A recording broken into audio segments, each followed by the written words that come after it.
그 여자 면상이나 구경하러 가지. 나 없이 걸어병이처럼 살고 있을걸? 자, 건배. 오대산 이사님의 새로운 도약을 위하여. 하, 이사는 무슨. 이제 사장이라고 불러야지.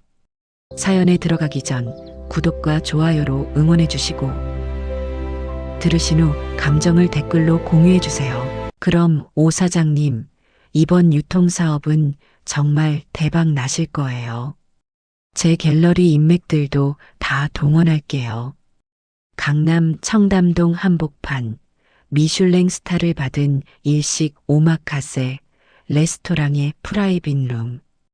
은은한 재즈 선율이 흐르는 가운데 대사는 손목에 명품 시계를 살짝 드러내며 사케잔을 들어 올렸다. 맞은편에 앉은 최유리는 샤넬 트위드 재킷에 에르메스 백을 무심하게 옆에 둔 채 우아하게 미소 짓고 있었다. 테이블 위로 셰프가 직접 서빙하는 참치 오도로가 놓였다. 한 접시에 15만 원. 대사는 와사비를 살짝 얹어 입에 넣으며 만족스러운 표정을 지었다. 입안에서 녹아내리는 기름진 식감. 이것이 바로 성공한 남자의 맛이었다. 유리 씨, 이번 사업만 성공하면 우리 둘 다 완전히 새로운 레벨로 올라가는 거요. 내 유통 경험 30년에 유리 씨 문화예술계 인맥이 만나면 프리미엄 라이프스타일 브랜드 런칭은 따놓은 당상이지. 대산의 목소리에는 자신감이 넘쳤다. 대형 유통업체에서 이사까지 지낸 그였다. 수백억대 매출을 관리하던 손이었다. 퇴직금만 해도 5억이 넘었고 이혼하면서 정숙에게 준 위자료와 재산 분할을 제외하고도 사업 자금으로 3억은 확보해 둔 상태였다. 유리는 대산의 팔에 손을 살짝 얹으며 속삭였다. 그녀의 향수 냄새가 은은하게 퍼졌다. 샤넬 넘버 5. 한 병에 20만 원이 훌쩍 넘는 그 향기. 오빠는 정말 대단해요. 그 나이에 새로 시작하는 것도 쉽지 않은데. 나이? 50대는 이제 청년이야. 경험도 있고 자본도 있고 이게 바로 프라임 타임이지. 대사는 유리의 손을 덮으며 웃었다. 그의 시선은 창밖 강남의 야경으로 향했다.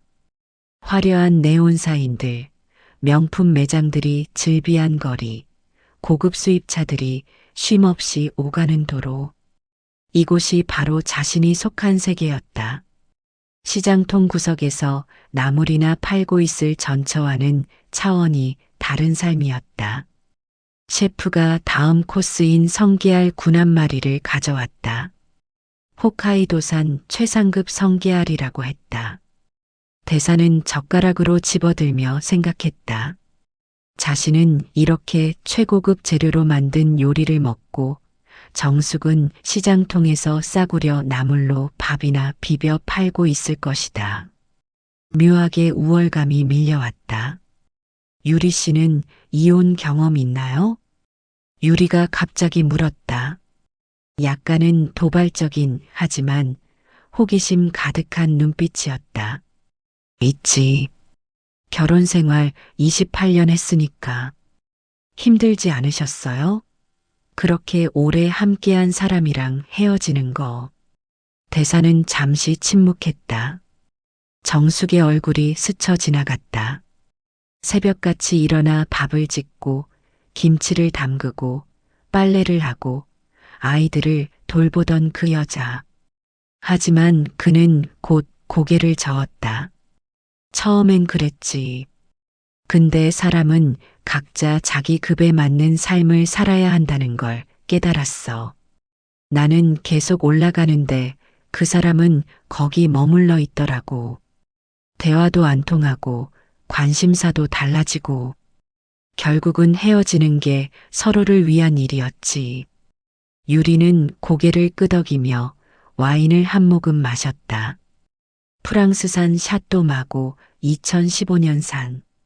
한 병에 150만 원이 넘는 와인이었다. 그래도 28년이면 정이 많이 들었을 것 같은데. 정으로 사는 건 결혼이 아니라 동거지. 난 파트너가 필요했어. 나와 같은 레벨에서 대화하고 같은 꿈을 꿀 수 있는 사람. 그게 바로 유리 씨 같은 사람이라고. 대산의 말에 유리는 만족스러운 미소를 지었다. 그녀는 갤러리 관장이었다. 문화예술계 인사들과 교류하고 재벌 부인들을 상대로 고가의 미술품을 판매했다. 세련되고 지적이며 화려한 여자. 대산이 원하던 바로 그런 여자였다. 참, 전부인 요즘 뭐 하세요? 유리의 질문에 대산은 잠시 뜸을 들이다 대답했다. 시장에서 밥집 한다고 들었어. 나물 비빔밥 그런 거. 어머, 정말이요? 직접 장사를? 응. 이혼하고 받은 돈으로 조그만 가게 차린 모양이야. 유리의 눈빛이 묘하게 빛났다.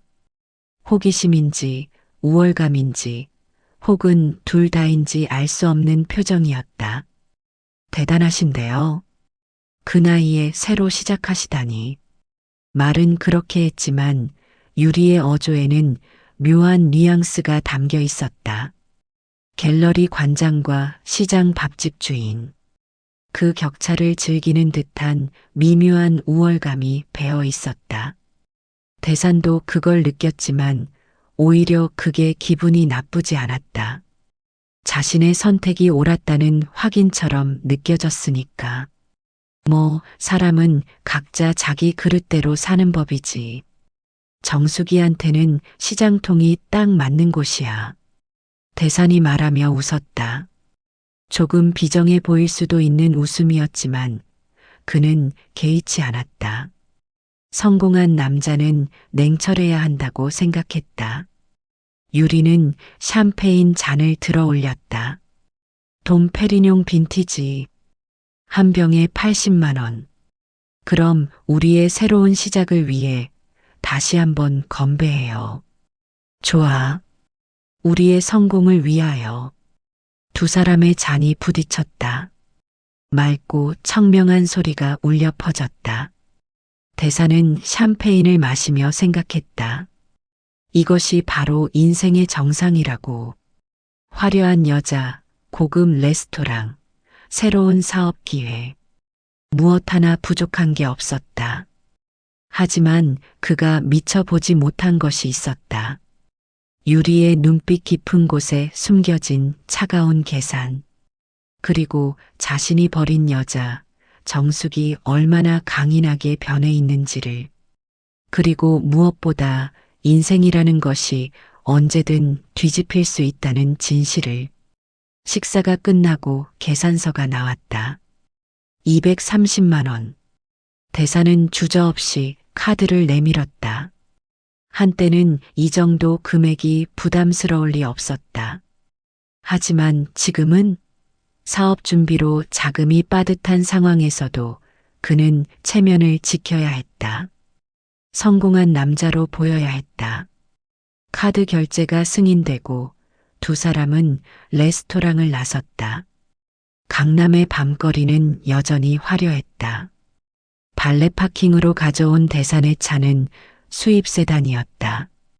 BMW 7 시리즈. 이건 역시 체면을 위해 무리해서 구입한 것이었다. 차에 탄 유리는 창밖을 보며 말했다. 오빠, 저 궁금한 게 있어요. 뭔데? 전 부인분 가게. 한번 가보면 안 될까요? 대사는 깜짝 놀라 유리를 쳐다봤다. 예상치 못한 제안이었다. 유리의 제안에 대사는 당황스러운 표정을 감추지 못했다. 차는 여전히 강남의 밤거리를 달리고 있었고 신호를 기다리는 사이 대사는 유리의 의도를 파악하려 애썼다.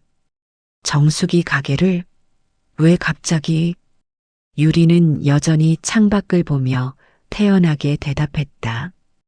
그녀의 목소리는 가볍고 호기심 어린 톤이었지만 그 밑에 깔린 진짜 의도를 대사는 완전히 알아채지 못했다. 그냥 궁금해서요. 오빠가 28년을 함께한 분이잖아요. 어떤 분인지, 어떻게 사시는지. 그리고 솔직히 시장 밥집이라는 게 상상이 안 가서요. 제가 늘 미술관이나 갤러리, 고급 레스토랑만 다니다 보니까 대사는 핸들을 잡은 손에 힘을 주었다. 정숙. 그 이름을 듣는 것만으로도 묘한 불편함이 밀려왔다. 이혼한 지 1년이 넘었지만 여전히 그 존재는 자신의 삶 어딘가에 그림자처럼 남아 있었다. 굳이 갈 필요 있나? 이미 끝난 관계인데. 그래도 오빠의 과거를 이해하고 싶어요. 그리고 솔직히 말하면 유리는 잠시 말을 멈추고 대산을 바라봤다. 그녀의 눈빛에는 알 수 없는 감정이 담겨 있었다. 오빠가 저를 선택한 이유를 확실하게 느끼고 싶어요. 전 부인분과 제가 얼마나 다른지. 대사는 씁쓸하게 웃었다.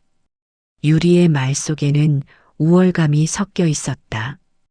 그것이 불편하면서도 동시에 자신의 선택을 정당화해 주는 것 같아 기묘하게 만족스러웠다. 그렇다. 자신은 정숙을 떠나 유리를 선택했다. 그리고 그 선택은 옳았다고 믿고 싶었다. 유리 씨는 정말 솔직하네. 전 항상 솔직해요. 거짓말하는 거 싫어해요. 신호가 바뀌고 차는 다시 움직이기 시작했다. 대사는 한동안 말없이 운전에 집중했다. 정숙의 가게에 간다는 것. 그것은 자신이 벌인 과거와 대면하는 일이었다. 그런데 왜일까? 거부감보다는 묘한 호기심이 일었다. 정숙이 정말 시장에서 밥집을 하고 있을까? 그 조용하고 소극적이던 여자가 장사를 한다는 것이 상상이 가지 않았다. 결혼 생활 내내 그녀는 집안일에만 전념했다. 요리는 잘했지만 그건 가족을 위한 것이었지 남에게 팔기 위한 것은 아니었다. 사업 마인드라고는 전혀 없어 보였던 여자. 그분 요즘 시장에서 나물이나 판다면서요? 유리가 다시 물었다. 이번에는 조금 더 직접적이었다. 나물이나 판다는 표현에는 미묘한 비하가 담겨 있었다. 대사는 잠시 망설이다 대답했다. 응. 나물 비빔밥 전문점이라고 하더라. 청계천 근처 전통시장 안에. 나물 비빔밥이요? 요즘 시대에? 유리의 어조에는 놀라움과 함께 약간의 비웃음이 섞여 있었다. 그녀가 사는 세계에서 밥 한 그릇은 최소 2만 원은 넘었다. 트러플 리조또, 랍스터 파스타, 와규 스테이크. 그것이 유리가 아는 음식의 세계였다. 시장통 나물 비빔밥 같은 건 그녀의 레이더에조차 잡히지 않는 음식이었다. 사람은 자기 급에 맞는 곳에서 사는 법이지. 정숙이는 딱 그 시장통이 어울려. 대산의 말에는 냉정함이 배어 있었다. 자신이 선택한 길을 정당화하기 위해서라도 정숙을 낮춰야 했다. 그래야 자신의 결정이 현명했다고 믿을 수 있었다. 유리는 만족스러운 듯 고개를 끄덕였다. 그녀가 원하던 답이었다. 대산이 자신을 선택한 이유, 정숙을 떠난 이유가 명확했다. 레벨의 차이, 삶의 격의 차이. 오빠는 정말 냉철하세요. 전 그런 점이 좋아요. 감정에 휘둘리지 않고 합리적으로 판단하는 거. 사업하는 사람은 그래야지. 감정에 휘둘리면 망하는 거야. 대사는 자신 있게 말했다. 실제로 그는 회사에서도 냉철한 판단력으로 유명했었다. 구조 조정을 주도하고 수익성 없는 부서를 과감하게 정리했다. 그 과정에서 수많은 사람들이 일자리를 잃었지만 그는 개의치 않았다. 비즈니스는 비즈니스였으니까. 그런데 지금 자신은 사업을 시작도 하기 전인데 벌써 자금이 빠듯했다. 갤러리 인테리어에 투자하고 유리의 인맥 관리를 위해 고급 레스토랑을 전전하고 체면을 위해 명품을 사고 비싼 차를 유지하다 보니 예상보다 돈이 빨리 나갔다. 하지만 대사는 그것을 인정하고 싶지 않았다. 이건 투자라고 스스로를 설득했다. 성공을 위한 필수 투자. 곧 사업이 잘 되면 모두 회수할 수 있을 것이라고. 오빠, 진짜 가봐요. 전 부인분 가게. 유리가 다시 말했다. 이번에는 조금 더 강하게 부추기는 듯 했다. 왜 그렇게 가고 싶은 건데? 호기심이요. 그리고 솔직히 말하면 오빠가 얼마나 업그레이드 했는지 확인하고 싶어요. 전후 비교랄까? 유리의 솔직함은 때로 당혹스러웠다. 하지만 대사는 그녀의 그런 점이 싫지 않았다. 가식 없고 자기 욕망에 정직한 여자. 정숙과는 정반대였다. 그래, 가보자. 대산이 결정을 내렸다. 갑자기 자신도 보고 싶어졌다. 정숙이 얼마나 초라해졌는지, 자신을 떠난 것을 후회하고 있는지, 그리고 자신의 선택이 얼마나 옳았는지 확인하고 싶었다. 차는 강남을 벗어나 한강을 건넜다. 화려한 빌딩 숲이 점차 낮은 건물들로 바뀌었다. 청계천 근처로 접어들자 거리 풍경이 확연히 달라졌다.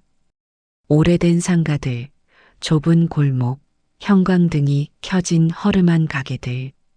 대사는 이 거리가 낯설었다. 강남에서만 살았던 그에게 이곳은 마치 다른 세계 같았다. 유리도 마찬가지였다. 그녀는 창밖을 보며 미간을 찌푸렸다. 여기가 정말 서울이에요? 마치 타임머신 타고 과거로 온 것 같아요. 전통시장이 다 이렇지 뭐. 대사는 내비게이션을 보며 시장 입구를 찾았다. 주차할 곳을 찾는 것도 쉽지 않았다. 좁은 골목에는 오토바이와 리어카들이 어지럽게 놓여 있었다. 겨우 주차를 하고 차에서 내렸다. 저녁 시간이었지만 시장은 여전히 활기찼다. 아주머니들이 큰 소리로 물건을 팔고 생선 굽는 냄새와 떡볶이 냄새가 뒤섞여 있었다. 유리는 하이힐을 신고 조심스럽게 걸었다.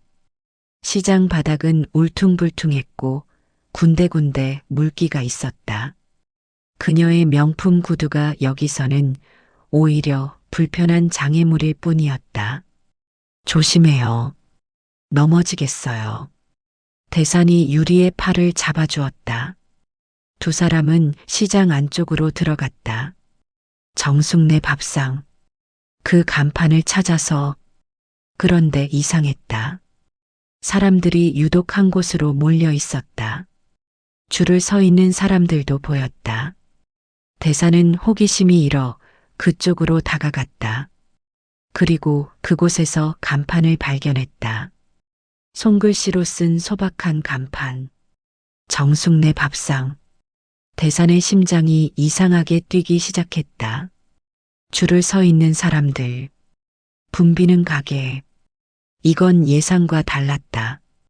초라하고 한산할 줄 알았는데. 어머, 저기 사람 엄청 많네요. 유리도 놀란 표정이었다. 그녀가 예상했던 것과도 달랐다. 시장 구석에서 겨우겨우 장사하는 조그만 가게를 상상했는데 눈앞의 광경은 달랐다. 대사는 가게 안을 들여다봤다. 그리고 그곳에서 그녀를 봤다. 정숙을. 가게 안에서 정숙은 능숙하게 움직이고 있었다. 앞치마를 두르고 머리를 단정하게 묶은 그녀의 모습은 대산이 기억하던 것과 사뭇 달랐다. 집에서 조용히 밥을 짓던 그 여자가 아니었다. 주방에서 직원들에게 지시를 내리고 손님들에게 능숙하게 응대하는 모습은 마치 오랜 사업가 같았다. 테이블 3번, 비빔밥 2개 나갑니다. 숭늉은 따뜻하게 준비해 주세요. 정숙의 목소리가 주방 안에서 또렷하게 들렸다. 카랑카랑하고 자신감 넘치는 목소리. 결혼 생활 내내 작은 목소리로 여보, 밥 먹어요라고 조심스럽게 말하던 그 여자가 맞나 싶었다. 대사는 멍하니 그 모습을 바라봤다. 가게는 20평 남짓해 보였지만 알차게 꾸며져 있었다. 나무 테이블과 의자, 한쪽 벽면에는 각종 나물 항아리들이 정갈하게 놓여 있었다. 취나물, 고사리, 도라지, 시금치. 손수 만든 듯한 팻말에는 우리 농산물로 만든 정성 가득 나물이라고 적혀 있었다. 오빠, 저기 자리 비었어요. 들어가 봐요. 유리가 대산의 팔을 잡아 끌었다. 그녀의 눈빛에는 묘한 흥분이 담겨 있었다. 이건 마치 동물원에 구경 가는 기분이랄까. 전 부인의 삶을 관찰하러 온 느낌. 대사는 주저했지만 이미 유리가 가게 안으로 들어서고 있었다. 어쩔 수 없이 그도 따라 들어갔다. 문을 열자 경쾌한 벨소리가 울렸고 정숙이 고개를 들어 손님을 맞이했다. 그리고 그 순간 시선이 마주쳤다. 정숙의 얼굴에 놀람이 스쳤다. 하지만 그것은 순간이었다. 곧 그녀는 평온한 표정으로 돌아왔다. 당황하거나 움찔하는 기색이 없었다. 오히려 담담하게 마치 일반 손님을 대하듯 말했다. 어서 오세요. 두 분이세요? 목소리에는 떨림이 없었다. 대사는 그게 더 당황스러웠다. 1년 만에 만난 전 남편인데 이렇게 태어날 수 있나? 슬픔도 원망도 분노도 없이? 응. 2명. 대산이 어색하게 대답했다. 유리는 정숙을 위아래로 훑어보며 분석하는 듯한 눈빛을 보냈다. 50대 중반의 여자. 화장기 없는 얼굴이지만 건강해 보이는 피부. 단정한 앞치마. 수수하지만 깔끔한 인상. 저쪽 구석 자리로 앉으세요. 메뉴판은 테이블에 있습니다. 정숙은 짧게 안내하고 다시 주방으로 돌아갔다. 마치 진짜로 일반 손님을 대하듯. 대사는 그 뒷모습을 보며 이상한 기분이 들었다. 뭔가 잘못됐다. 자신이 상상하던 장면이 아니었다. 두 사람은 구석 자리에 앉았다. 테이블은 깨끗했고 물잔과 물티슈가 정갈하게 놓여 있었다. 메뉴판을 보니 간단했다. 나물 비빔밥, 된장찌개, 청국장, 제육볶음. 가격은 1인분에 8,000원에서 10,000원 사이였다. 비싸지 않네요. 유리가 중얼거렸다. 그녀에게 10,000원짜리 식사라니. 그녀가 점심으로 먹는 샐러드 한 그릇이 25,000원이었다. 여기가 시장이니까. 대산이 대답했다. 그는 여전히 주방 쪽을 의식하고 있었다. 정숙이 보였다. 커다란 솥에서 밥을 퍼내고 나물을 정갈하게 그릇에 담는 모습. 그 손놀림이 익숙하고 능숙했다. 나물 비빔밥 2개 주문할까요? 유리가 물었다. 응, 그래. 대사는 주문 버튼을 눌렀다. 잠시 후 젊은 직원이 물과 밑반찬을 가져왔다.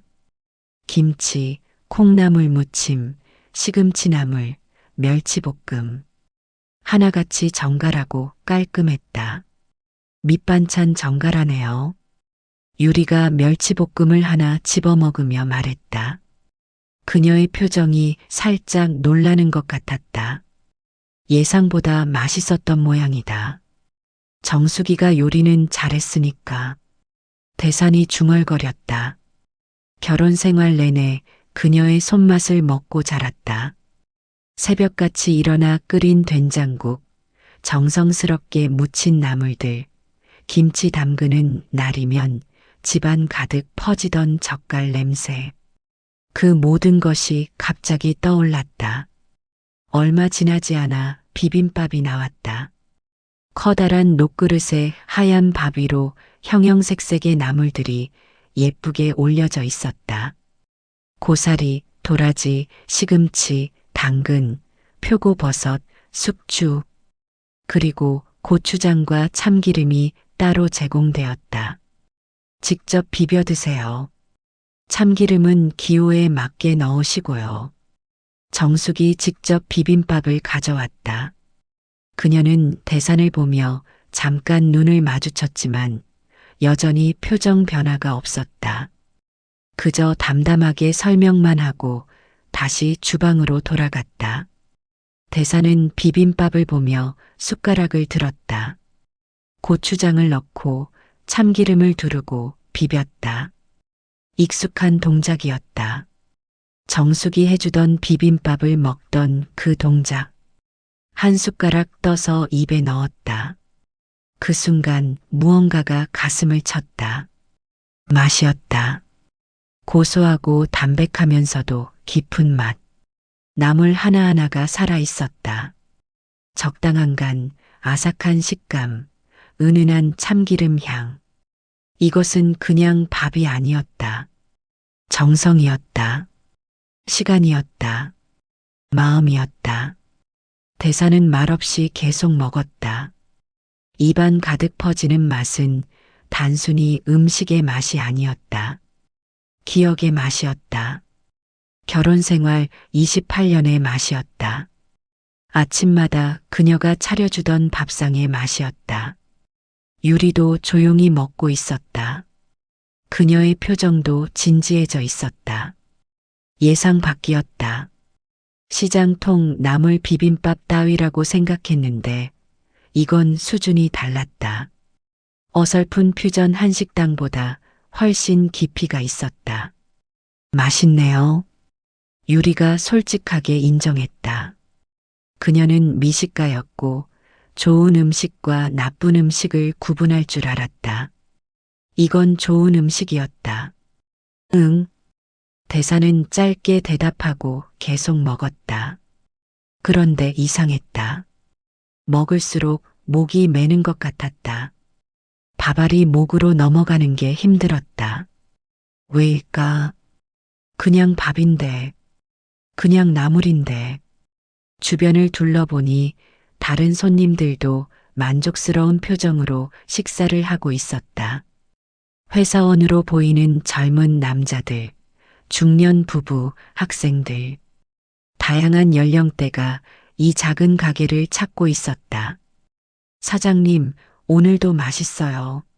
다음 주에 또 올게요. 한 손님이 계산하며 정숙에게 인사했다. 감사합니다. 조심히 들어가세요. 정숙은 밝게 웃으며 손님을 배웅했다. 그 웃음이 진심에서 우러나온 것처럼 보였다. 행복해 보였다. 자신의 일에 자부심이 있어 보였다. 대사는 그 모습을 보며 묘한 감정에 휩싸였다. 질투? 아니, 그건 아니었다. 후회? 그것도 아니었다. 뭔가 설명할 수 없는 복잡한 감정이었다. 오빠 다 먹었어요? 유리가 물었다. 그녀는 이미 비빔밥을 거의 다 먹은 상태였다. 응, 거의. 대산도 마지막 한 숟가락을 입에 넣었다. 그리고 숭늉을 마셨다. 고소하고 구수한 숭늉. 이건 역시 익숙한 맛이었다. 계산하러 갈까요? 유리가 일어섰다. 대산도 따라 일어나 계산대로 갔다. 정숙이 계산기를 두드리고 있었다. 총 2만 원입니다. 정숙이 말했다. 여전히 담담한 목소리였다. 감정의 기복이 없었다. 대사는 카드를 내밀었다. 정숙이 카드를 받아 결제를 진행했다. 그 짧은 순간 두 사람의 손이 스쳤다. 대사는 움찔했지만 정숙은 아무렇지 않았다. 잘 먹었습니다. 유리가 인사했다. 정숙은 고개를 끄덕였다. 감사합니다. 또 오세요. 기계적인 인사. 하지만 그 뒤에 무엇이 숨어 있는지 알 수 없었다. 두 사람은 가게를 나섰다. 시장 골목은 여전히 분주했다. 대사는 한 발 한 발 걸으며 생각했다. 자신이 버린 여자가 이렇게 당당하게 살고 있다는 것을, 초라하지 않고 불행하지 않고 오히려 자신보다 더 안정적으로 살고 있다는 것을. 차에 탄 유리는 한동안 말이 없었다. 대산도 마찬가지였다. 시동을 걸고 시장을 빠져나왔지만 두 사람 사이에는 묘한 침묵이 흘렀다. 오빠. 한참 만에 유리가 입을 열었다. 응? 전 부인. 멋진 사람이네요. 대사는 대답하지 않았다. 대답할 수 없었다. 유리의 말이 맞았으니까. 정숙은 멋진 사람이었다. 그리고 자신은 그걸 너무 늦게 알아봤다. 아니, 어쩌면 처음부터 알고 있었는지도 몰랐다. 다만 인정하고 싶지 않았을 뿐. 차는 다시 강남으로 향했다. 화려한 도시의 불빛들이 보였지만 오늘 밤 그 빛은 왠지 공허해 보였다. 대사는 핸들을 잡은 채 생각했다. 자신은 과연 무엇을 선택한 것일까? 그리고 무엇을 버린 것일까? 그날 밤 대사는 잠을 이루지 못했다. 강남 오피스텔 침대에 누워 천장을 바라보며 계속해서 정숙의 모습이 떠올랐다. 주방에서 능숙하게 움직이던 모습, 손님들에게 밝게 웃던 모습, 그리고 자신을 봐도 동요하지 않던 그 담담한 표정. 옆에서는 유리가 편안하게 잠들어 있었다. 그녀의 숨소리는 고르고 평온했다. 대사는 조심스럽게 침대에서 일어나 거실로 나왔다. 시계를 보니 새벽 3시였다. 창밖으로 보이는 강남의 야경은 여전히 화려했다. 불 꺼지지 않는 빌딩들, 늦은 시간까지 달리는 택시들. 이것이 대산이 선택한 세계였다. 그런데 왜 이렇게 공허할까? 냉장고를 열어 물을 마시며 대산은 생각했다.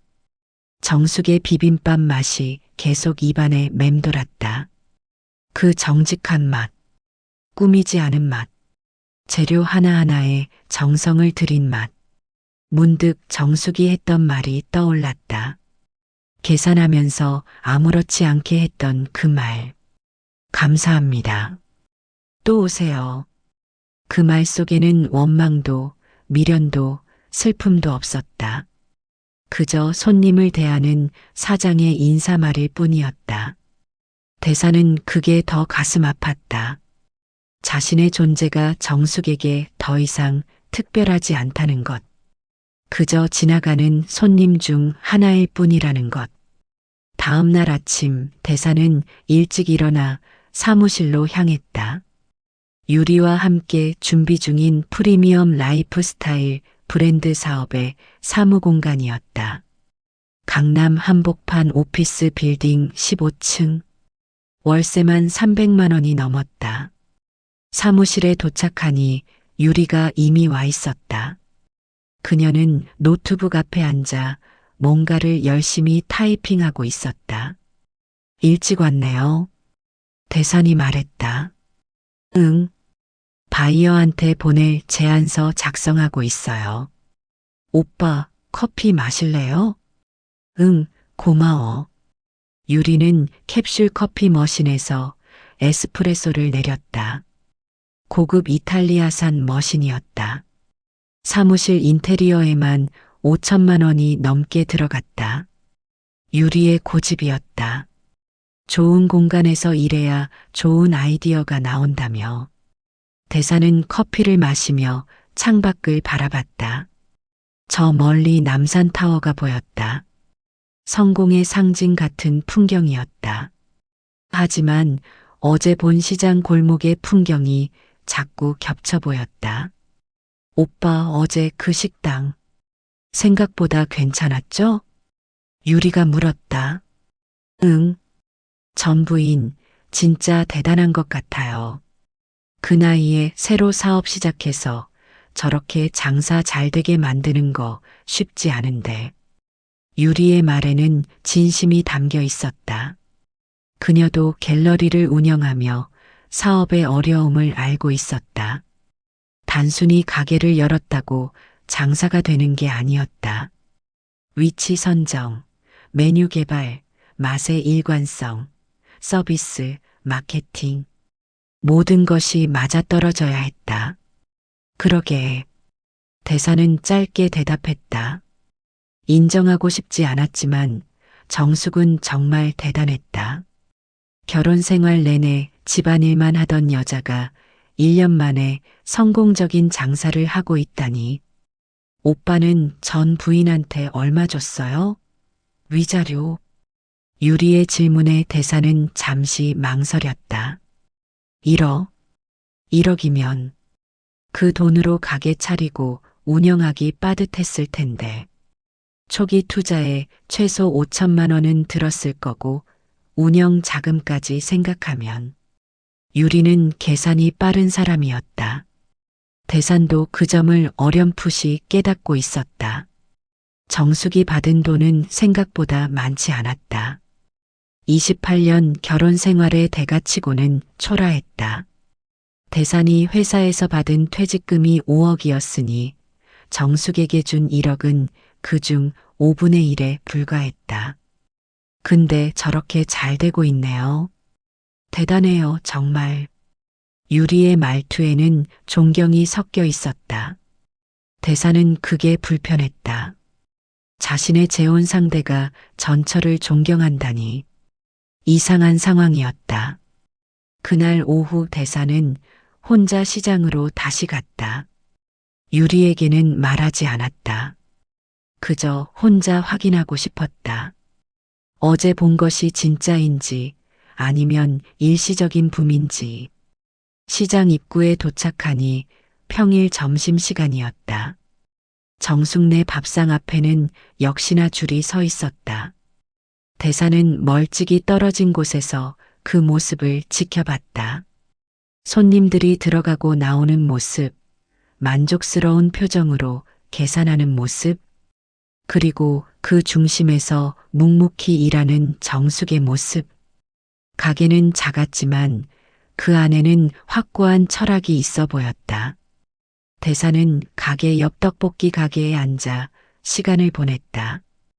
떡볶이를 주문하고 먹는 척하면서 계속 정숙의 가게를 관찰했다. 점심시간 피크가 지나도 손님들은 끊이지 않았다. 1시간쯤 지났을까? 정숙이 잠깐 가게 밖으로 나왔다. 담배를 피우는 건 아니었다. 그저 잠깐 바람을 쐬는 듯했다.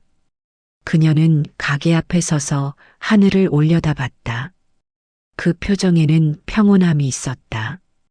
대사는 자신도 모르게 그 모습을 오래 바라봤다. 결혼 생활 내내 보지 못했던 표정이었다. 정숙은 결혼 생활 동안 늘 긴장해 있었다. 남편의 눈치를 보고 시댁의 비위를 맞추고 아이들을 챙기느라 자신을 돌볼 시간이 없었다. 하지만 지금의 정숙은 달랐다. 여유가 있어 보였다. 자신의 삶을 살고 있었다. 사장님, 오늘 밥 정말 맛있었어요. 지나가던 단골 손님이 정숙에게 인사했다. 감사합니다. 다음에 또 오세요. 정숙은 밝게 웃으며 손을 흔들었다. 그 웃음이 진심이었다. 대사는 그걸 알 수 있었다. 28년을 함께 산 사람이니까. 대사는 떡볶이 값을 계산하고 자리에서 일어났다.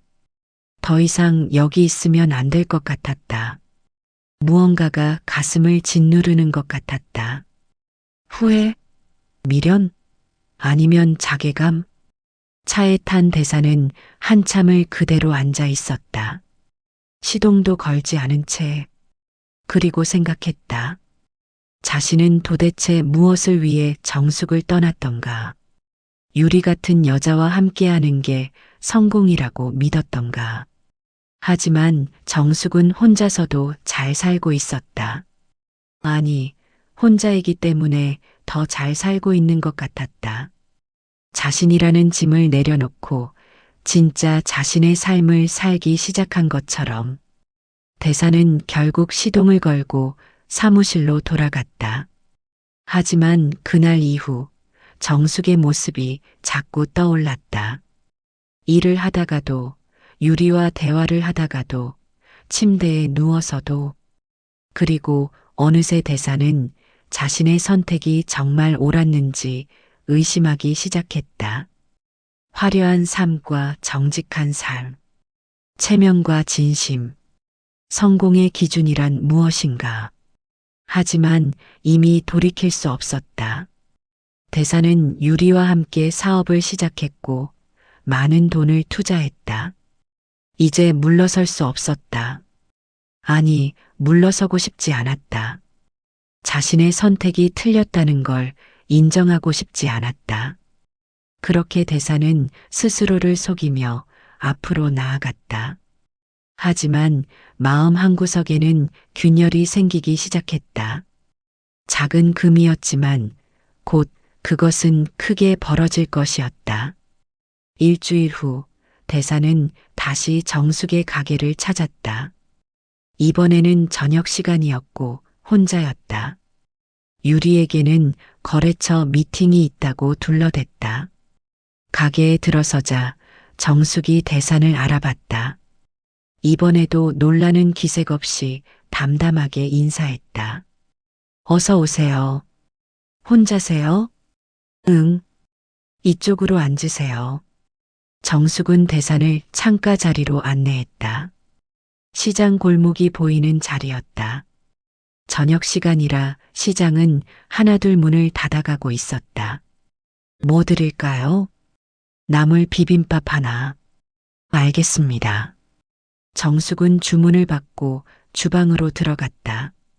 대사는 그 뒷모습을 보며 말을 걸고 싶었지만 뭐라고 해야 할지 몰랐다.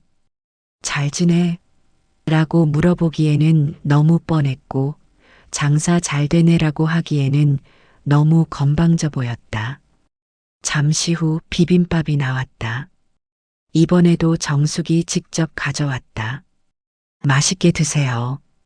정숙이 비빔밥을 내려놓으며 말했다. 그리고 돌아서려는데 대산이 입을 열었다. 정숙 씨. 정숙이 멈춰섰다. 뒤돌아보지는 않았지만 듣고 있다는 표시였다. 장사 잘 되네. 감사합니다. 짧은 대답. 더 이상의 말이 없었다. 정숙은 다시 주방으로 들어갔다. 대사는 비빔밥을 비벼 먹기 시작했다. 지난번과 같은 맛이었다. 일관된 맛. 이것이 장사의 기본이라는 걸 대산도 알고 있었다. 고객은 일관된 품질을 원한다. 어제와 오늘, 그리고 내일의 맛이 같아야 한다. 밥을 먹는 동안 대사는 가게 안을 관찰했다. 손님들은 만족스러운 표정으로 식사를 하고 있었다.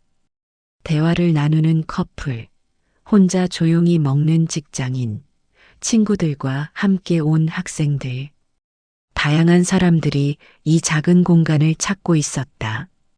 사장님 계산이요. 한 손님이 불렀다. 네, 감사합니다.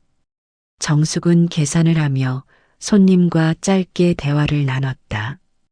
다음 주에 친구들 데리고 올게요. 여기 정말 맛있어요.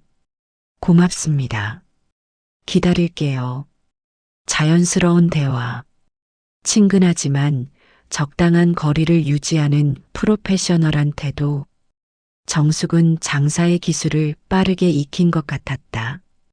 대산이 밥을 다 먹을 즈음 가게에는 손님이 별로 없었다. 마지막 손님 몇 명이 식사를 하고 있을 뿐이었다. 정숙이 따뜻한 숭늉 한 그릇을 가져와 대산 앞에 놓았다. 서비스예요. 고마워. 대산은 숭늉을 마시며 정숙을 올려다봤다. 그녀는 테이블을 닦으며 대산 옆에 잠시 서 있었다. 둘 사이에 침묵이 흘렀다. 대산 씨. 정숙이 먼저 입을 열었다. 응? 왜 자꾸 오세요? 직설적인 질문이었다. 대산은 당황했지만 정숙의 표정은 여전히 담담했다. 비난하는 것도 원망하는 것도 아니었다. 그저 궁금한 듯한 표정이었다. 그냥 밥이 맛있어서 그런가요? 정숙은 대산 앞에 앉았다. 손님이 적은 시간이라 그럴 수 있었다. 밥은 정직하게 지어야 맛이 나는 법이에요. 정숙이 말했다. 대사는 그 말의 의미를 곰곰이 생각했다. 마음이 들떠 있으면 밥물도 못 맞추는 법인데. 정숙의 말이 계속됐다. 그 말 속에는 무언가가 담겨 있었다. 단순히 밥 짓는 이야기가 아니었다. 인생 이야기였다. 나도 처음에는 그랬어요. 마음이 허전하고 억울하고 분하고 밥을 지어도 자꾸 태우고 간도 맞지 않고 손님들한테 미안했죠. 대사는 말없이 들었다. 그런데 어느 날 깨달았어요. 내가 이렇게 사는 게 싫은 건 밥을 제대로 짓지 못해서가 아니라 내 마음이 제대로 정리되지 않아서라는 걸. 그래서 마음을 비웠어요. 과거에 대한 미련도 원망도 다 비우고 그냥 오늘 내가 할 수 있는 최선을 다하자고 생각했죠. 정숙은 잠시 멈췄다가 다시 말을 이었다. 그러니까 밥맛이 달라지더라고요. 손님들도 느끼는 거예요. 이 밥에 정성이 담겨 있다는 걸, 마음이 담겨 있다는 걸. 대사는 가슴이 먹먹해졌다. 정숙의 말은 단순하지만 깊었다. 그리고 그 말은 자신에게도 해당되는 말이었다. 자신의 삶은 정직한가? 마음은 제대로 정리되어 있는가? 대산 씨는 요즘 어떻게 지내세요? 정숙이 물었다. 나, 사업 준비하고 있어. 그렇군요. 잘 되고 있어요? 아직 시작 단계라.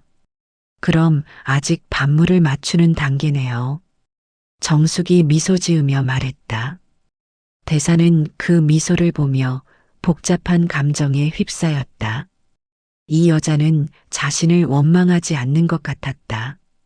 오히려 걱정하는 것 같았다. 조심하세요, 대산 씨. 사람은 욕심이 생기면 밥을 태우게 되어 있어요. 큰 불에 빨리 짓고 싶어 하는 마음. 그게 문제예요.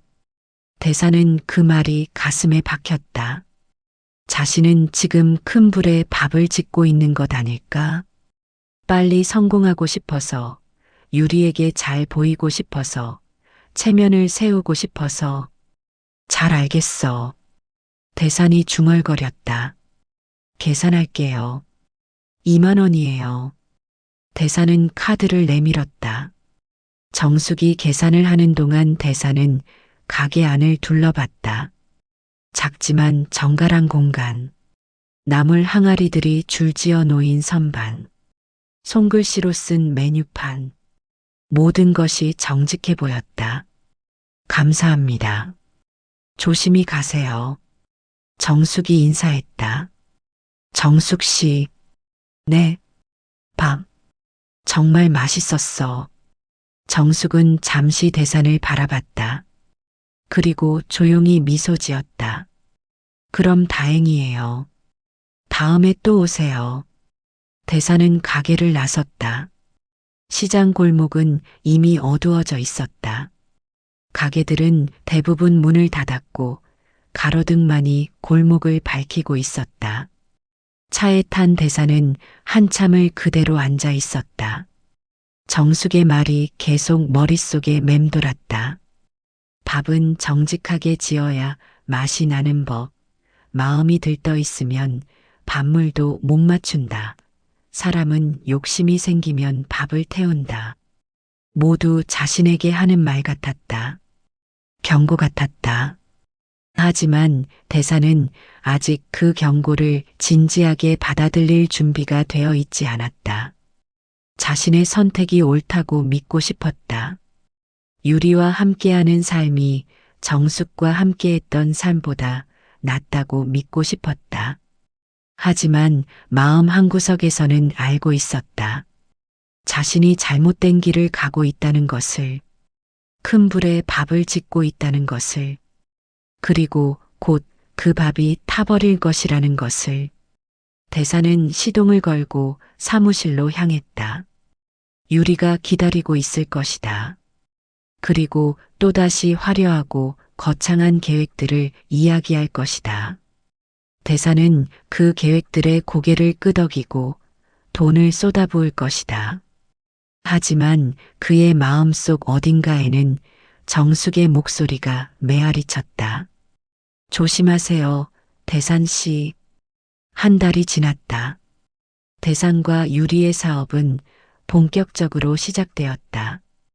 프리미엄 라이프 스타일 브랜드 루미에르 엘류에마이레이라는 이름으로 론칭 준비를 마쳤다. 고급 가구, 예술품, 디자이너, 협업 제품들을 큐레이션해서 판매하는 사업이었다. 하지만 생각보다 돈이 많이 들었다. 쇼룸 인테리어에만 1억이 넘게 들어갔다. 유리의 고집이었다. 프리미엄을 표방하려면 공간부터 프리미엄이어야 한다며 유명 인테리어 디자이너를 고집했다. 오빠, 이 정도는 투자해야 해요. 우리 고객층은 삼성동 부인들이잖아요. 그분들 눈높이를 맞춰야죠. 유리의 말은 항상 그럴듯했다. 대사는 점점 늘어나는 지출에 불안했지만 유리를 믿기로 했다. 그녀는 이 업계의 전문가였으니까. 어느 날 저녁 유리가 진지한 표정으로 대산을 불렀다. 쇼룸 사무실에 둘만 남아 있었다. 오빠, 이야기 좀 해야 할 게 있어요. 무슨 일인데? 제 갤러리 쪽에서 약간 문제가 생겼어요. 대산의 표정이 굳었다. 유리의 갤러리는 이미 10년 넘게 운영되고 있었다. 안정적이라고 들었는데 무슨 문제? 작품 하나가 진위 논란에 휘말렸어요. 한 달 전에 거래한 작품인데 구매자가 감정을 다시 받았더니 진품이 아닐 수도 있다는 거예요. 뭐? 대사는 놀라서 자리에서 일어났다. 진짜 아니라는 게 확정된 건 아니에요. 아직 조사 중이고요. 근데 문제는 그 작품 가격이 3억이었어요. 3억? 네. 만약 진품이 아니라고 판명되면 전액 환불해야 하고 거기다 위자료까지 물어줘야 할 수도 있어요. 대사는 머리가 멍해졌다. 3억? 그것도 환불만이 아니라 위자료까지. 그럼 얼마나 필요한데? 최악의 경우 5억까지도. 5억? 대산의 목소리가 커졌다. 유리는 눈물을 글썽이며 대산의 손을 잡았다. 오빠 미안해요. 저도 몰랐어요. 그 작품 공급한 곳이 믿을 만한 곳이었는데 제가 너무 방심했나 봐요. 지금 당장 변호사 선임해야 하는 거 아냐? 이미 했어요. 근데 변호사가 그러는데 일단 은행 대출을 받아서 자금을 확보해 놓는 게 좋대요. 소송이 길어지면 운영 자금도 필요하고. 대사는 머리를 쥐어뜯었다. 문제는 지금 대산의 자금도 거의 바닥이 났다는 것이었다. 퇴직금과 이혼 재산 분할 후 남은 돈 대부분을 루미에르 사업에 쏟아부었다. 오빠 명의로 대출받으면 안 될까요? 유리가 조심스럽게 물었다. 내 명의로? 지금 내 신용으로 얼마나 받을 수 있을지. 아니면 연대보증을 서주시면 제가 대출을 받을 수 있을 것 같아요. 대사는 유리를 똑바로 쳐다봤다. 연대보증. 사업하는 사람들 사이에서 가장 위험한 단어였다. 자신도 회사 다닐 때 연대보증으로 파산하는 사람들을 많이 봤다. 연대보증은 너무 위험한데. 오빠, 저 믿어요? 안 믿어요? 유리가 눈물을 흘리며 물었다. 대사는 할 말을 잃었다. 믿는다고 하면 보증을 서야 하고 못 믿는다고 하면 관계가 깨질 것 같았다. 우리 사업도 이제 시작인데 제 갤러리가 망하면 루미에르도 끝이에요. 제 인맥이 다 갤러리 쪽이잖아요. 유리의 말이 맞았다. 루미에르 사업은 유리의 갤러리 인맥에 크게 의존하고 있었다. 상류층 고객들, 재벌가 부인들, 문화예술계 인사들, 모두 유리를 통해 연결된 사람들이었다. 얼마나 필요한데? 2억이면 당장 급한 불은 끌 수 있을 것 같아요. 2억.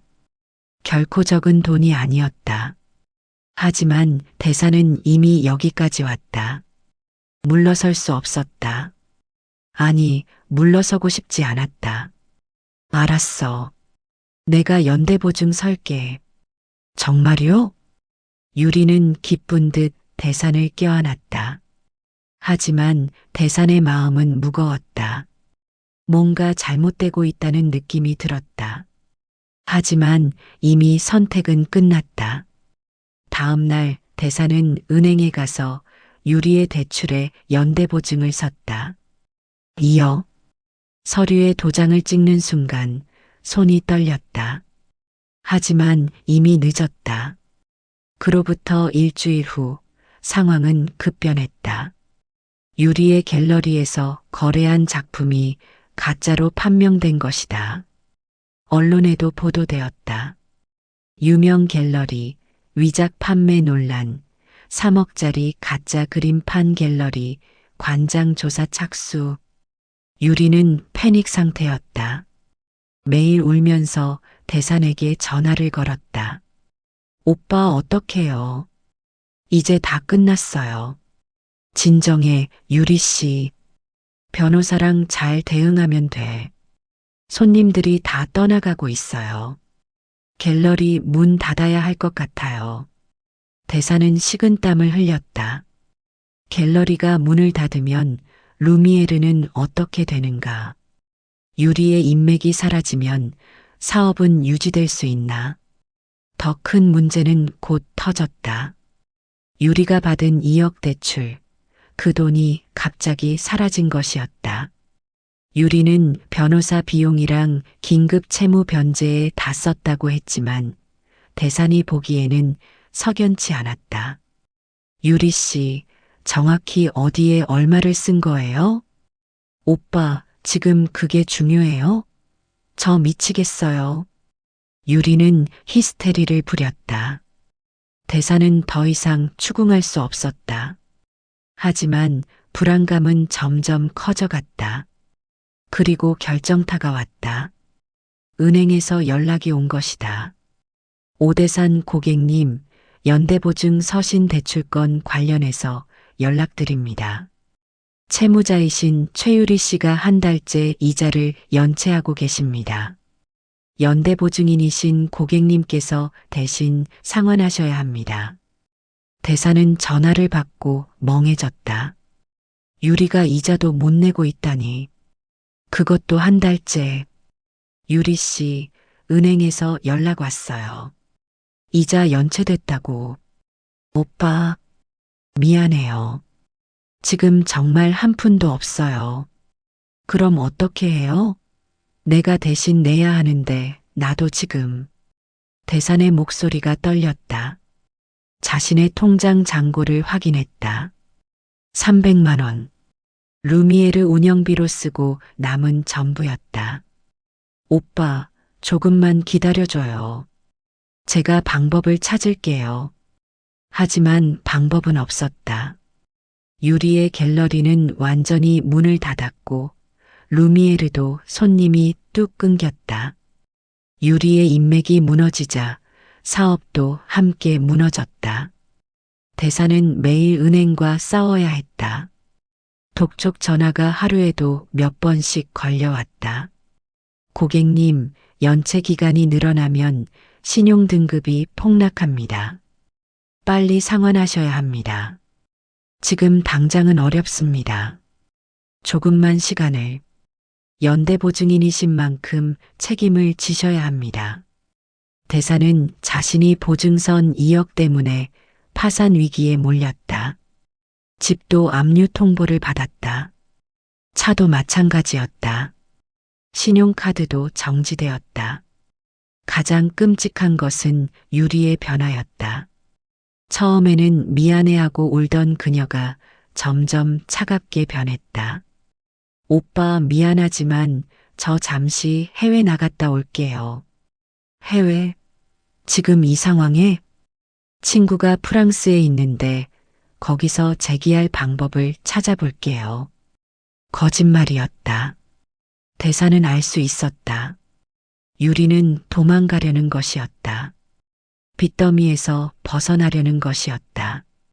유리 씨, 우리 같이 해결해요. 도망가면 안 돼요. 도망이 아니에요. 재기예요. 유리의 눈빛은 차가웠다. 더 이상 예전의 그 우아하고 매력적인 여자가 아니었다.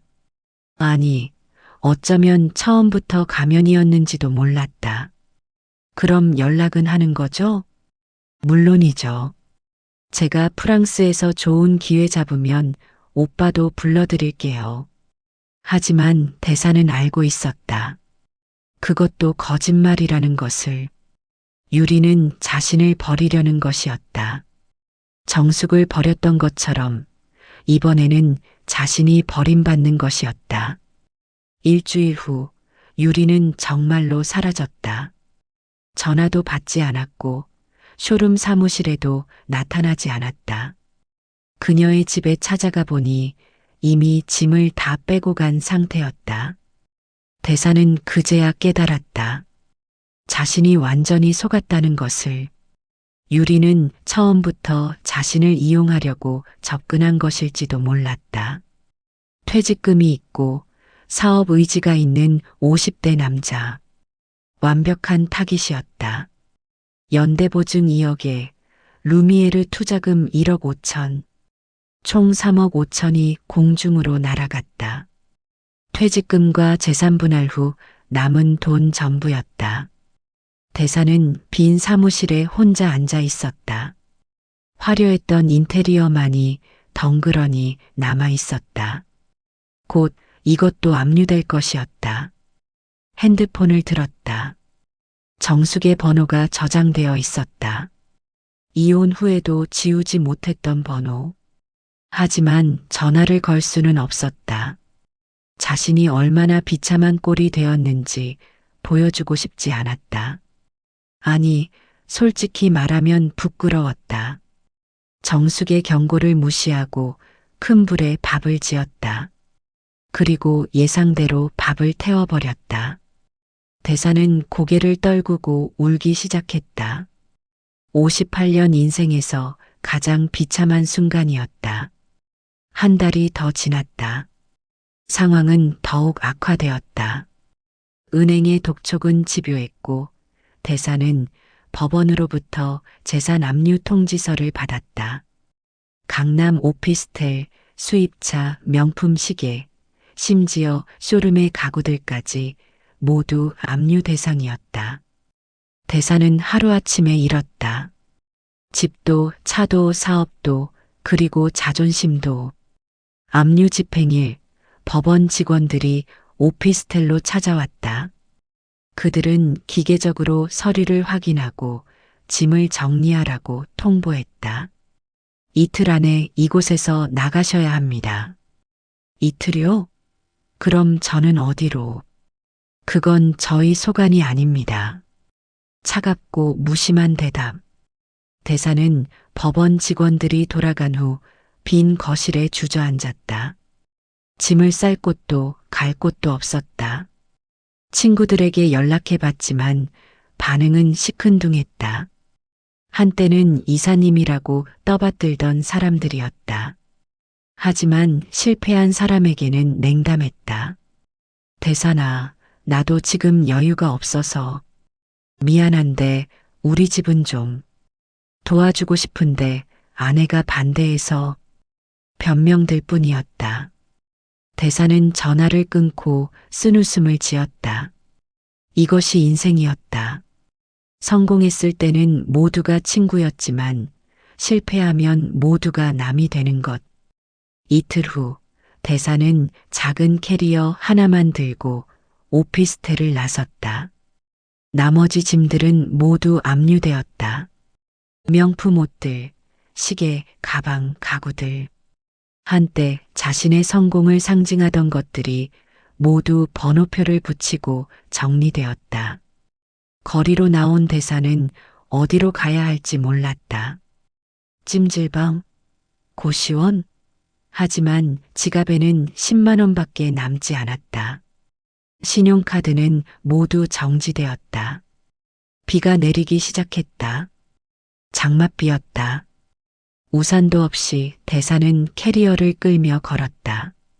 강남역 근처, 한때는 자신의 세상이었던 이곳이 이제는 낯설게만 느껴졌다.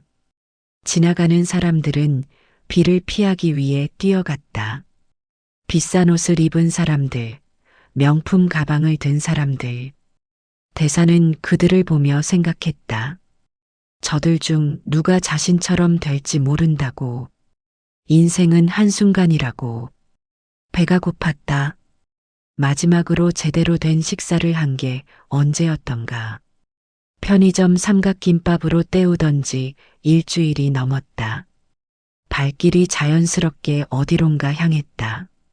지하철을 타고 버스를 타고 어느새 대사는 청계천 근처 전통시장 앞에 서 있었다. 비는 더욱 거세게 내렸다. 시장 골목을 걸었다. 저녁 시간이라 대부분의 가게가 문을 닫았지만 한 곳만은 불이 켜져 있었다. 정숙네 밥상. 대사는 그 앞에 멈춰 섰다. 유리창 너머로 정숙이 보였다. 그녀는 홀로 설거지를 하고 있었다. 정리를 하고 있었다. 하루 장사를 마무리하는 모습. 대사는 들어가고 싶었다. 따뜻한 밥 한 그릇이 먹고 싶었다. 하지만 발이 떨어지지 않았다. 자존심이 허락하지 않았다. 이렇게 비참한 모습으로 정숙 앞에 설 수 없었다. 그는 가게 옆 골목 구석으로 들어갔다. 처마 밑에 몸을 웅크리고 앉았다. 비가 옷을 적셨지만 신경 쓸 여력이 없었다. 배고픔과 추위와 절망이 몸을 엄습했다. 이게 내 인생의 끝인가? 대사는 고개를 떨구고 눈을 감았다. 머릿속으로 지난 1년이 주마등처럼 스쳐 지나갔다. 정숙과의 이혼, 유리와의 만남, 사업 시작, 그리고 파산. 모든 것이 자신의 선택이었다. 욕심이었다. 허세였다. 정숙의 경고를 무시하고 큰 불에 밥을 지었다. 그리고 밥을 태워버렸다. 정숙 씨 말이 맞았어. 사람은 욕심이 생기면 밥을 태운다고. 의식이 흐려지기 시작했다. 배고픔과 추위, 그리고 극심한 피로가 몸을 마비시켰다. 대사는 그대로 쓰러졌다. 얼마나 시간이 흘렀을까. 누군가 자신을 흔드는 느낌이 들었다. 저기요, 괜찮으세요? 정숙의 목소리였다. 대사는 간신히 눈을 떴다. 흐릿한 시야에 정숙의 얼굴이 보였다. 걱정스러운 표정이었다. 대산씨? 대산씨 맞죠? 정숙이 대산의 얼굴을 확인했다. 그리고 깜짝 놀랐다. 이게 어떻게 된 일이에요? 왜 여기서? 대사는 대답할 힘이 없었다. 그저 정숙을 바라볼 뿐이었다. 눈물이 흘러내렸다.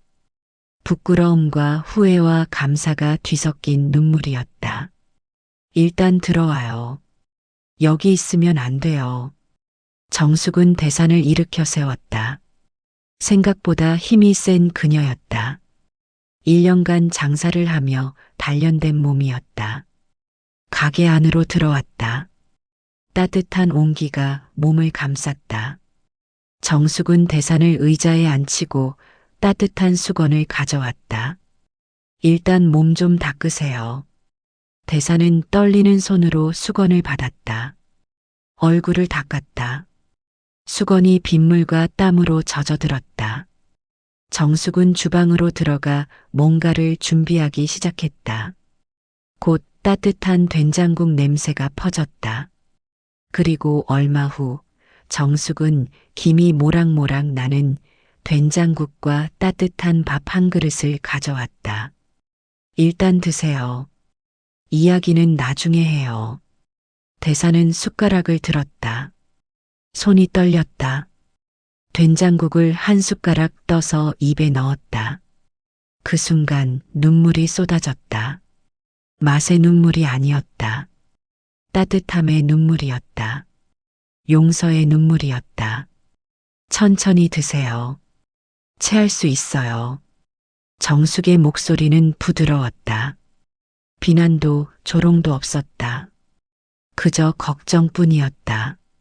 대사는 밥을 먹으며 계속 울었다. 58년 인생에서 가장 맛있는 밥이었다. 아니, 가장 의미 있는 밥이었다.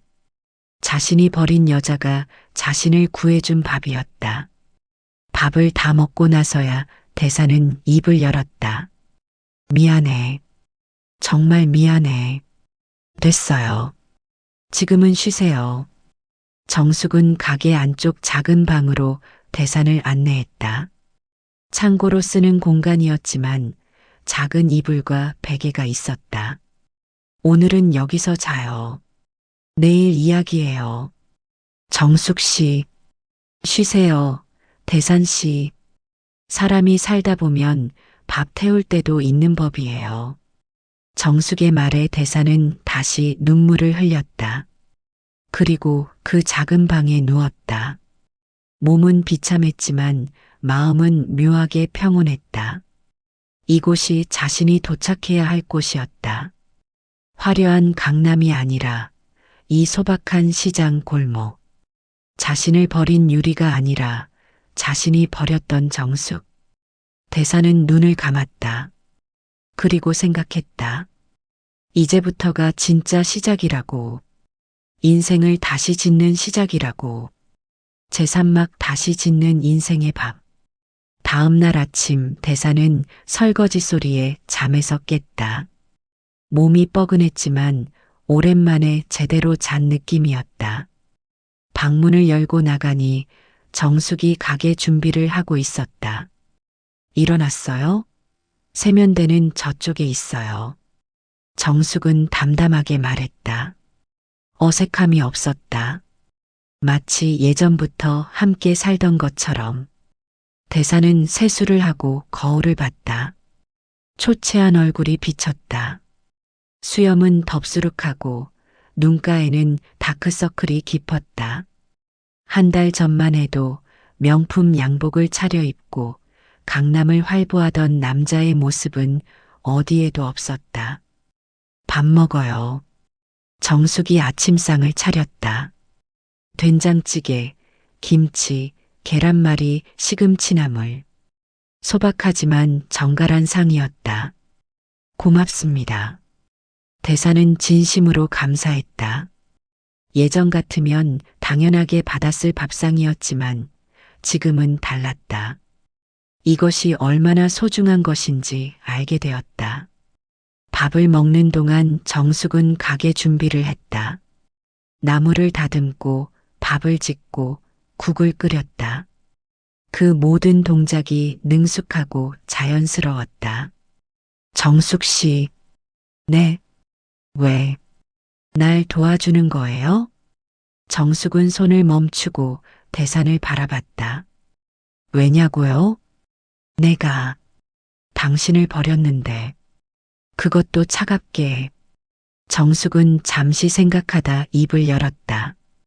대산 씨는 저를 버렸지만 저는 28년을 함께 산 사람을 버릴 수 없어요. 그게 저라는 사람이에요. 미안해요. 정말, 정말 미안해요. 대사는 고개를 숙였다.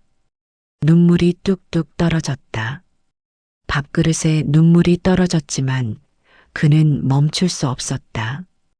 울지 마세요. 밥에 간 맞춰놨는데 눈물로 짜게 만들면 어떡해요. 정숙은 농담처럼 말했다. 하지만 그 농담이 대산의 마음을 더 아프게 했다. 이 여자는 정말 대단한 사람이었다. 제가 모든 걸 잃었어요. 집도 차도 돈도 갈 곳도 없어요. 알아요. 어떻게 알아요? 얼굴에 다 쓰여 있어요. 그리고 시장 사람들한테 소문 들었어요. 대산 씨가 사업 망해서 파산했다고. 대산은 창피했다. 자신의 몰락이 소문으로 퍼진 것이. 걱정하지 마세요. 여기 사람들은 남의 불행을 즐기지 않아요. 오히려 걱정해요.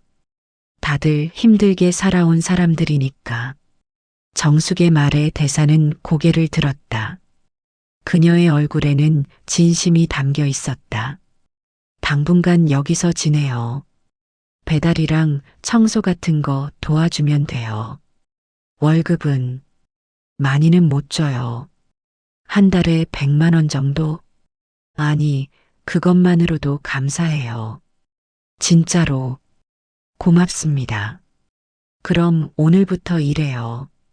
손님 오기 전에 청소부터 하고. 정숙은 대산에게 앞치마를 건넸다. 대산은 그 앞치마를 받아들었다. 한때 양복과 넥타이를 매던 손이 이제 앞치마 끈을 묶었다. 거울을 보니 우스꽝스러운 모습이었다. 하지만 이상하게도 마음이 편했다. 더 이상 체면을 지킬 필요가 없었다. 더 이상 허세를 부릴 필요가 없었다. 첫일은 가게 앞 청소였다. 비질을 하고 쓰레기를 치우고 테이블을 닦았다. 땀이 흘렀다. 하지만 그 땀이 나쁘지 않았다. 손님 오셨어요. 정숙의 목소리에 대사는 주방으로 들어갔다. 설거지를 하고 나무를 옮기고 쓰레기를 분리수거했다. 단순한 일이었지만 그 일들이 의미 있게 느껴졌다. 점심시간이 되자 손님들이 몰려들었다. 대사는 배달을 갔다. 근처 사무실로 비빔밥을 배달했다. 땀을 뻘뻘 흘리며 계단을 오르내렸다. 배달 왔습니다. 아, 감사합니다. 정숙네 밥상이죠? 여기 밥 정말 맛있어요. 손님의 말에 대사는 뿌듯함을 느꼈다. 자신이 배달한 음식을 사람들이 좋아한다는 것. 그것이 이렇게 기쁠 줄 몰랐다. 하루 종일 일했다. 쉴 틈이 없었다. 하지만 시간은 빨리 지나갔다.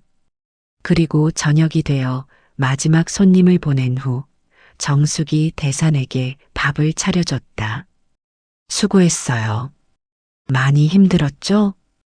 괜찮아요. 이 정도는. 사실 몸은 비명을 지르고 있었다. 58년 인생에서 이렇게 몸을 쓴 적이 없었다. 회사에서는 늘 앉아서 일했고 퇴직 후에도 유리와 카페나 레스토랑에서 시간을 보냈다. 손 좀 보여봐요. 정숙은 대산의 손을 잡았다. 물집이 잡혀 있었다. 설거지를 하고 청소를 하고 배달을 하다 생긴 물집들이었다. 이게 뭐예요? 약 발라야겠어요. 정숙은 약상자를 꺼내 대산의 손에 연고를 발라줬다. 조심스럽고 부드러운 손길이었다. 결혼 생활 내내 느꼈던 그 손길이었다. 고마워요, 정숙 씨. 뭐가요? 이 정도는 당연한 거죠. 그날 밤 대사는 다시 작은 방에 누웠다. 몸은 피곤했지만 마음은 이상하게 평온했다. 오늘 하루 번 돈은 얼마 되지 않았지만 그 돈이 소중하게 느껴졌다. 땀 흘려 번 돈. 정직한 노동의 대가. 이것이 진짜 돈의 가치였다. 유리와 사업할 때 쓰던 그 큰 돈보다 오늘 번 작은 돈이 더 값지게 느껴졌다. 대사는 천장을 보며 생각했다. 인생은 참 아이러니하다고. 모든 것을 잃고 나서야 진짜 중요한 것을 깨닫는다고. 화려한 것을 쫓다가 소박한 것의 가치를 잃어버렸다고. 사람은 밥 태울 때도 있는 법이에요. 긁어내고 다시 지으면 돼요. 정숙의 말이 떠올랐다. 그렇다. 자신은 밥을 태웠다. 하지만 다시 지으면 된다. 이번에는 정직하게, 천천히 마음을 다해서. 대사는 눈을 감았다. 그리고 다짐했다. 이곳에서 다시 시작하겠다고.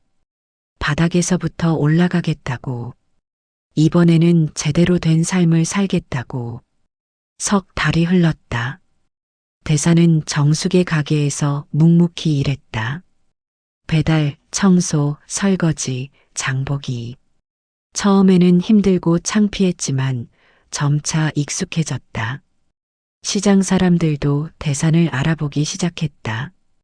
처음에는 저 사람이 정숙 씨 전 남편이래 하며 수군거렸지만 시간이 지나며 태도가 바뀌었다. 대산 씨, 오늘도 배달 가요? 네, 아줌마. 오늘도 열심히 다녀올게요. 에고, 기특하네. 정숙 씨 복도 많지. 시장 아주머니들은 대산을 응원했다. 망한 사업가가 자존심 내려놓고 일하는 모습이 대견해 보였던 것이다. 대산도 조금씩 변했다. 예전 같으면 절대 하지 않았을 일들을 자연스럽게 했다. 시장 바닥에 떨어진 쓰레기를 줍고 어르신들이 무거운 짐을 들 때 도와드리고 장애인 손님이 오면 자리를 안내해 드렸다. 대산 씨 많이 달라졌네요. 어느 날 정숙이 말했다.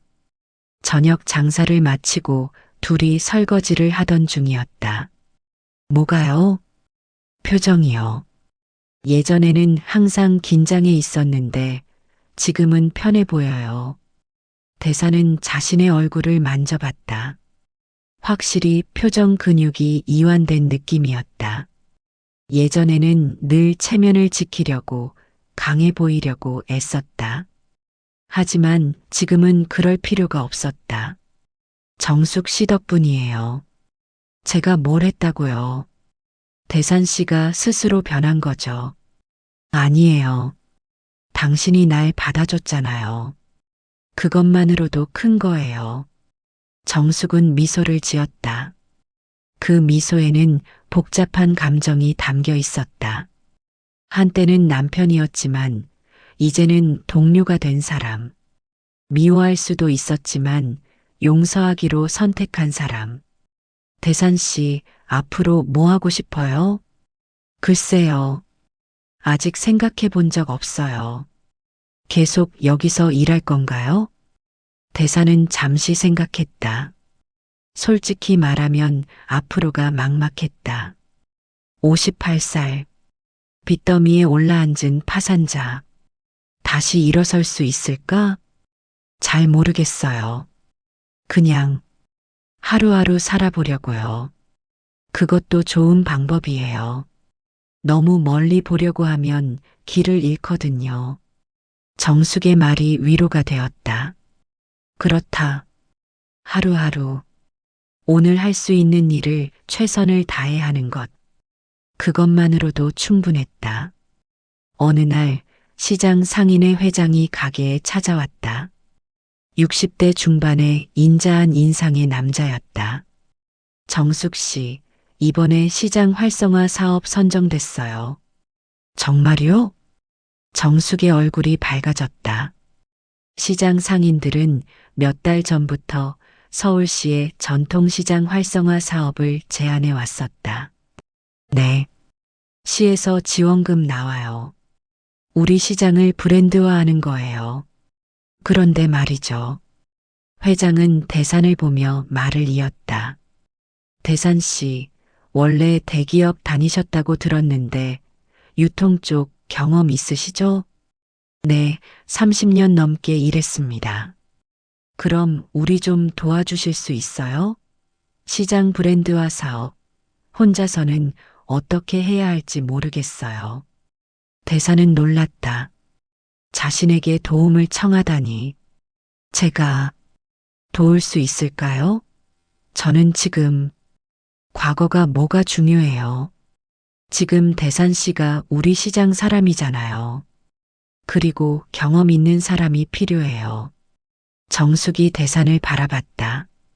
그 눈빛에는 격려가 담겨 있었다. 할 수 있어요 라고 말하는 듯 했다. 알겠습니다. 제가 할 수 있는 한 도와드리겠습니다. 그날부터 대사는 시장 브랜드화 사업에 참여했다.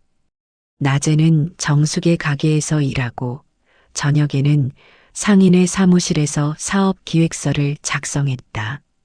처음에는 막막했다. 30년간 대기업에서 일한 경험이 있었지만 전통시장은 완전히 다른 세계였다. 하지만 시장 상인들과 이야기를 나누며 점차 길이 보이기 시작했다. 우리 시장의 강점은 뭘까요? 대산이 상인들에게 물었다. 음식이 맛있죠. 특히 정숙 씨네 비빔밥. 맞아요. 그리고 인심도 좋고 가격도 저렴해요. 대사는 그 의견들을 정리했다. 맛, 인심, 가성비. 이것들을 키워드로 브랜드를 만들면 되었다. 그럼 이렇게 하는 건 어떨까요? 우리 시장을 정많은 시장으로 브랜드화하는 거예요.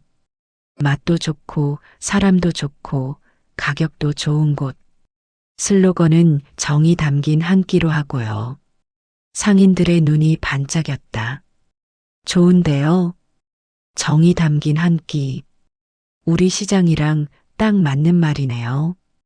대사는 그날 밤 늦게까지 기획서를 작성했다. SNS 마케팅 전략, 공동 브랜드 개발, 체험 프로그램 기획. 대기업에서 배운 노하우를 시장 상황에 맞게 변형했다. 한 달 후 기획서를 서울시에 제출했고 놀랍게도 최우수 사업으로 선정되었다. 지원금도 예상보다 많이 나왔다. 대산 씨 덕분이에요. 상인들은 기뻐하며 대산을 치켜 세웠다. 대산은 부끄러웠지만 뿌듯했다. 자신의 경험이 누군가에게 도움이 될 수 있다는 것. 그것이 이렇게 큰 의미로 다가올 줄 몰랐다. 대산 씨 축하해요. 정숙이 말했다. 그날 저녁 둘은 가게에서 조용히 술 한 잔을 나눴다. 고마워요, 정숙 씨. 당신이 아니었으면 여기까지 못 왔을 거예요. 아니에요. 대산 씨가 스스로 일어선 거예요. 하지만 당신이 손 내밀어 줬잖아요. 그 비 오던 날. 정숙은 잠시 침묵했다가 입을 열었다. 대산 씨, 솔직히 말하면 저도 처음에는 망설였어요. 당신을 도와줘야 하나 말아야 하나. 당신이 저한테 얼마나 상처를 줬는지 아세요? 대사는 고개를 숙였다. 하지만 당신이 쓰러져 있는 걸 보는 순간 미움이 사라지더라고요. 그냥 28년을 함께 산 사람이 힘들어하는 걸 외면할 수 없었어요. 정말 고마워요. 평생 은혜를 갚을게요. 은혜는 무슨, 우리 그냥 좋은 동료로 지내요. 더 이상 부부도 아니지만 서로를 이해하는 사람으로. 대사는 고개를 끄덕였다. 그렇다. 이제 둘의 관계는 달라졌다. 남편과 아내가 아니라 인생의 동반자로. 그날 밤 대사는 혼자 시장 골목을 걸었다. 석 달 전 처음 왔을 때와는 풍경이 달라 보였다. 아니, 자신이 달라진 것이었다. 낡고 초라해 보이던 시장이 이제는 따뜻하고 정겨워 보였다. 여기 사람들은 거창한 명함도 화려한 외모도 없었다. 하지만 진심이 있었다. 정이 있었다. 대사는 하늘을 올려다봤다. 별이 빛나고 있었다. 강남에서는 보이지 않던 별들이 여기서는 보였다.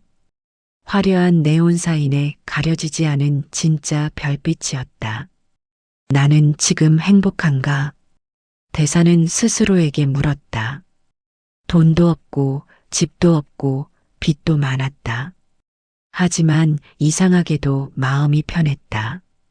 예전 강남에서 살 때보다 훨씬 더. 왜일까? 그것은 아마도 진짜 자신으로 살고 있기 때문일 것이다. 가면을 쓰지 않고 허세를 부리지 않고 있는 그대로의 모습으로. 대사는 미소 지으며 가게로 돌아갔다. 내일도 일찍 일어나야 했다. 장을 보러 가고 청소를 하고 배달을 가야 했다. 힘든 일이지만 그 일들이 이제는 의미 있게 느껴졌다. 2년 후 청계천 근처 전통시장은 서울에서 가장 핫한 장소 중 하나가 되었다. 정이 담긴 한 끼라는 슬로건으로 브랜드화된 이 시장은 젊은이들과 관광객들로 붐볐다. 시장 입구에는 큰 안내판이 세워졌다. 정 많은 시장에 오신 것을 환영합니다. 그리고 그 옆에는 시장 대표 맛집들의 사진이 걸려 있었다. 그중 가장 크게 걸린 사진은 정숙네 밥상이었다. 정숙의 가게는 이제 2배로 확장되었다.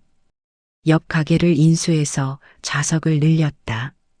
그래도 점심시간에는 항상 웨이팅이 있었다. 예약제를 도입할까 고민할 정도였다. 사장님, 비빔밥 3인분 추가요. 네, 금방 나갑니다. 주방에서 대산이 능숙하게 비빔밥을 준비하고 있었다. 이제는 정숙만큼이나 비빔밥을 잘 만들었다. 나물 손질부터 밥 짓기, 간 맞추기까지 완벽하게 익혔다. 대산 씨 3번 테이블 밥 다 먹었대요. 알았어요. 숭늉 가져다 드릴게요. 대사는 앞치마를 두르고 홀로 나갔다. 손님들에게 숭늉을 서빙하며 밝게 웃었다. 예전의 거만한 표정은 온데간데 없었다. 대신 진심 어린 미소가 있었다. 여기 정말 맛있어요. 다음에 또 올게요. 감사합니다. 조심히 가세요. 손님을 배웅하고 돌아온 대산에게 정숙이 물었다. 피곤하지 않아요? 괜찮아요. 이 정도는. 사실 60이 넘은 나이에 하루 종일 서서 일하는 것은 쉽지 않았다. 하지만 대사는 불평하지 않았다. 이 일이 좋았다. 손님들의 만족스러운 표정을 보는 것이 좋았다. 저녁 시간이 되자 시장 상인회 회장이 가게에 들렀다. 정숙 씨, 대산 씨, 좋은 소식이에요. 무슨 일이세요? 우리 시장이 이번에 전국 우수시장으로 선정됐어요. 상도 받고 지원금도 더 나온대요. 정말요? 정숙과 대사는 기뻐하며 서로를 바라봤다. 2년 전 시작한 프로젝트가 결실을 맺은 것이었다. 이것도 다 대산씨 덕분이에요. 대산씨 기획이 없었으면 불가능했죠. 아니에요. 다들 함께 노력한 결과죠. 대사는 겸손하게 말했다. 예전 같으면 자신의 공을 내세웠겠지만 이제는 달랐다. 진짜 성공은 혼자 이루는 게 아니라 함께 이루는 것이라는 걸 배웠다. 그날 저녁 상인회에서 작은 축하 모임을 열었다. 시장 골목에 테이블을 펴고 각 가게에서 음식을 가져왔다. 떡볶이, 순대, 김밥, 튀김, 그리고 정숙내 비빔밥. 건배. 모두가 소주잔을 들었다. 소박하지만 따뜻한 자리였다. 대사는 그 자리에서 행복을 느꼈다. 이것이 진짜 성공이라고 생각했다. 대산 씨, 요즘 유리 씨 소식 들었어요? 누군가 물었다. 대사는 잠시 멈칫했다가 고개를 저었다. 아니요. 연락 끊긴 지 오래됐어요. 괜찮아요. 그런 사람 잊어버리는 게 나아요. 시장 사람들은 대산의 편을 들어줬다. 그들은 대산이 어떻게 파산했는지 알고 있었다. 하지만 비난하지 않았다. 오히려 응원했다. 과거는 과거예요. 중요한 건 지금이죠. 정숙이 말했다. 대사는 그녀를 바라봤다. 달빛 아래 정숙의 얼굴은 평온해 보였다. 2년 전보다 더 당당하고 아름다워 보였다. 맞아요. 중요한 건 지금이죠. 대산도 동의했다. 과거를 후회해봤자 바뀌지 않았다. 중요한 건 지금 이 순간, 그리고 내일이었다. 모임이 끝나고 둘은 가게로 돌아왔다. 설거지를 하고 정리를 했다. 이제는 익숙한 루틴이었다.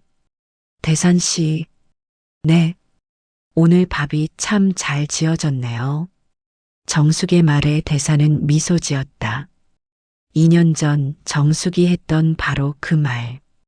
밥은 정직하게 지어야 맛이 난다는 말. 정숙 씨 덕분이에요. 당신이 가르쳐 줬잖아요. 마음을 다해서 천천히 정직하게. 이제는 안 가르쳐 줘도 혼자 잘하시네요. 그래도 옆에 있어줘서 고마워요. 정숙은 잠시 침묵하다 입을 열었다. 대산 씨, 우리 참 이상한 사이가 됐죠? 어떻게요? 부부였다가 남남이 됐다가 이제는 뭐라고 해야 하나? 동업자? 동업자 이상인 것 같은데요. 인생의 동반자? 정숙은 웃었다. 그 웃음이 진심에서 우러나온 것 같았다. 그래요. 인생의 동반자. 그게 맞는 것 같아요. 둘은 가게 밖으로 나왔다. 시장 골목은 조용했다. 대부분의 가게가 문을 닫았고 가로등만이 골목을 밝히고 있었다. 노을이 지고 있었다. 도심 한가운데서 보는 노을이었지만 아름다웠다. 대산과 정숙은 나란히 서서 그 노을을 바라봤다. 예쁘네요. 그러게요. 대산 씨, 행복해요? 정숙의 질문에 대사는 잠시 생각하다 대답했다. 네, 행복해요. 진짜로. 저도요. 둘은 더 이상 말하지 않았다. 말이 필요 없었다. 노을빛 아래 서 있는 것만으로도 충분했다. 한때 대사는 강남의 화려한 레스토랑에서 샴페인을 마시며 성공을 꿈꿨다. 하지만 진짜 성공은 여기 있었다. 시장 골목, 나물 비빔밥, 땀 흘려 번 돈, 그리고 옆에 있는 이 사람. 대사는 생각했다. 인생은 다시 짓는 밥이라고. 한번 태워도 괜찮다고. 중요한 건 포기하지 않고 다시 짓는 것이라고. 정숙 씨, 내일도 잘 부탁해요. 네, 대산 씨도요. 둘은 미소 지으며 가게 안으로 들어갔다. 내일도 이른 아침부터 일해야 했다. 장을 보고 밥을 짓고 나무를 묻히고 손님을 맞이해야 했다. 힘든 일이지만 의미 있는 일이었다. 누군가에게 따뜻한 한 끼를 제공하는 일. 그것이 그들의 인생이었다. 가게 간판의 불이 꺼졌다. 정숙네 밥상. 소박한 간판이었지만 그 안에는 이야기가 담겨 있었다. 실패와 재기의 이야기, 용서와 화해의 이야기, 그리고 다시 짓는 밥의 이야기. 시장 골목은 고요했다. 하지만 그 고요함 속에는 내일을 향한 희망이 있었다. 그리고 대상과 정숙은 그 희망을 함께 지켜나갈 것이었다. 인생은 다시 짓는 밥이다. 태워도 괜찮다. 다시 지으면 된다. 이번에는 천천히 정직하게 마음을 다해서